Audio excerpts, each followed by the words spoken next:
From the Center for Agricultural Profitability at the University of Nebraska-Lincoln, this is Nebraska Farmcast. I'm Ryan Evans. Producers have until March 15th to enroll in crop insurance coverage for 2023. Two elections that have recently been getting new attention are the Supplemental Coverage Option, or SCO, and the Enhanced Coverage Option, known as ECO. Cory Walters, an associate professor in agricultural economics here at the University of Nebraska-Lincoln, encourages caution and careful consideration before purchasing either SCO or ECO coverage. He's with me now for more. Hey, Cory, how are you? I'm doing well, Ryan. How are you doing? Great. Thank you, and thanks for being here. So to start us off, what are the supplemental coverage option and the enhanced coverage options?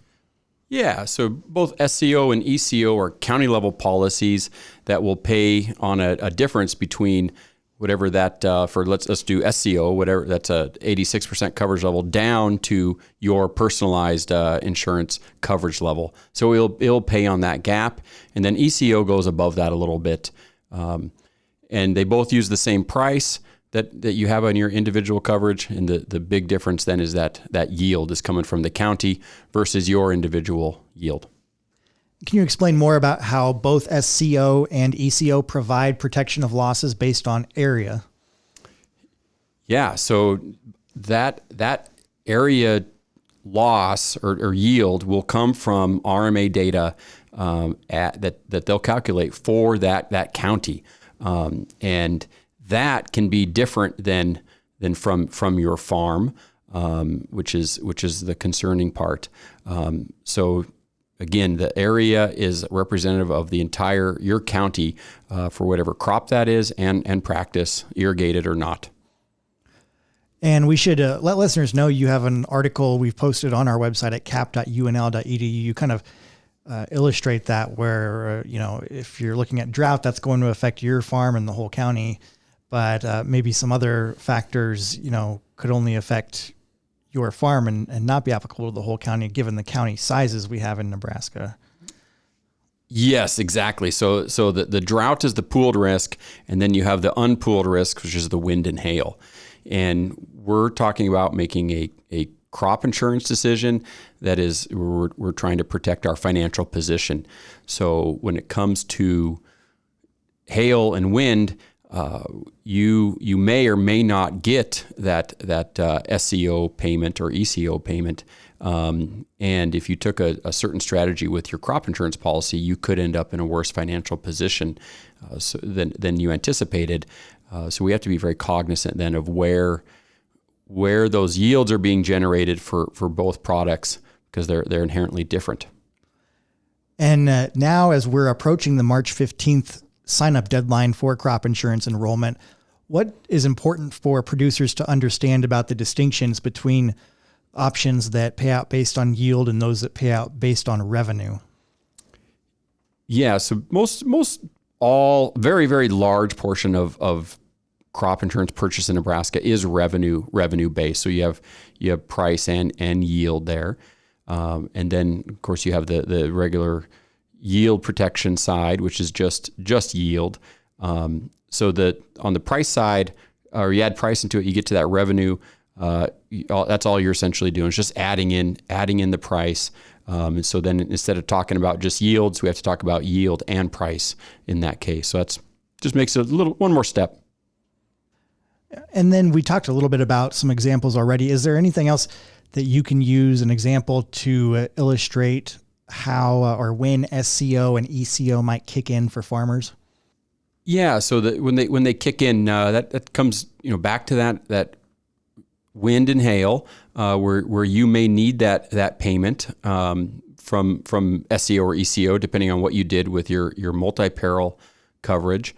Then you got the drought side as well, where you need then to get that same protection that you think you have, you need those yields then on your individual and your county to both move bushel for bushel as close to possible.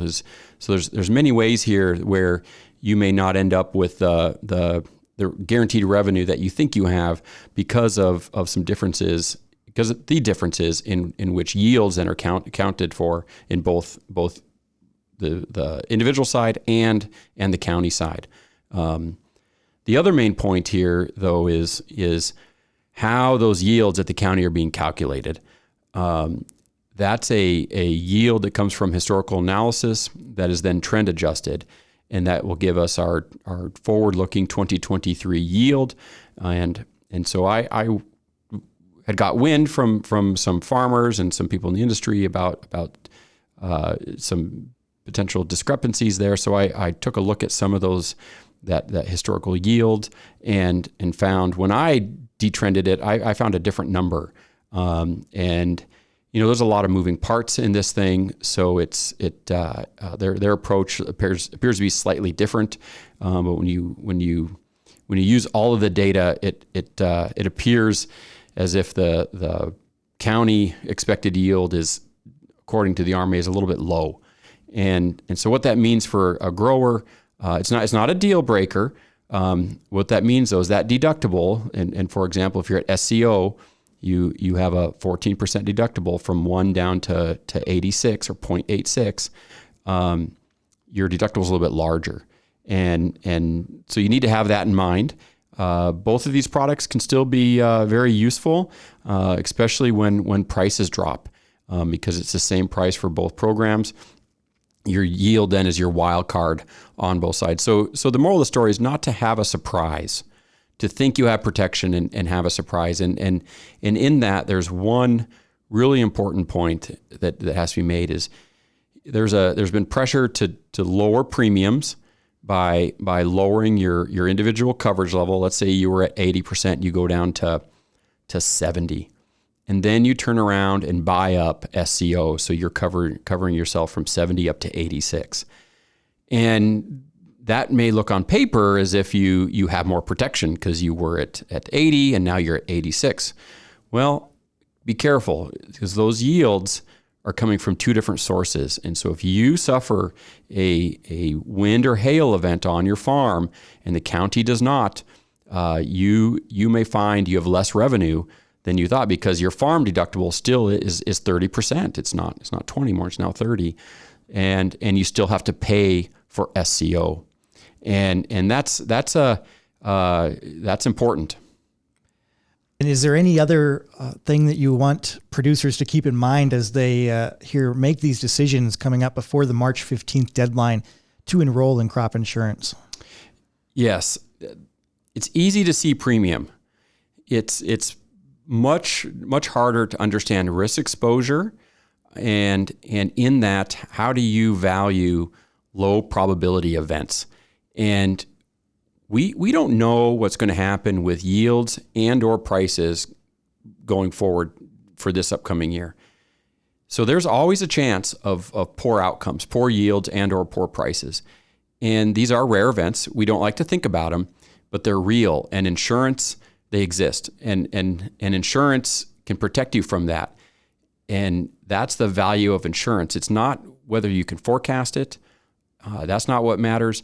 It doesn't even matter if it happens or not. It's the fact that you're insulated from it, and you can then proceed to make better financial decisions on the farm and other aspects of the farm, knowing that you're immune from that bad event happening, whether it occurs or not.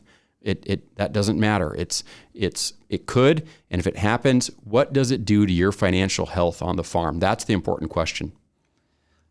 All right, it's Cory Walters, Associate Professor in the Department of Agricultural Economics here at the University of Nebraska-Lincoln. Again, check out a new article he has written on what we've been talking about here about SCO and ECO elections. That's on our website at cap.unl.edu. And we've also got a recording of a webinar that Dr. Walters did with Nebraska Farm Bureau recently, where he walks through SCO and ECO in addition to some other crop insurance topics. So you can find that link in the description for this podcast, as well as in that article on our website. So, Cory, thanks for the great info. Thank you, Ryan. Nebraska Farmcast is a production of the Center for Agricultural Profitability at the University of Nebraska-Lincoln. For the latest research-based information and education resources to manage your farm or ranch operation, visit our website at cap.unl.edu. That's cap.unl.edu.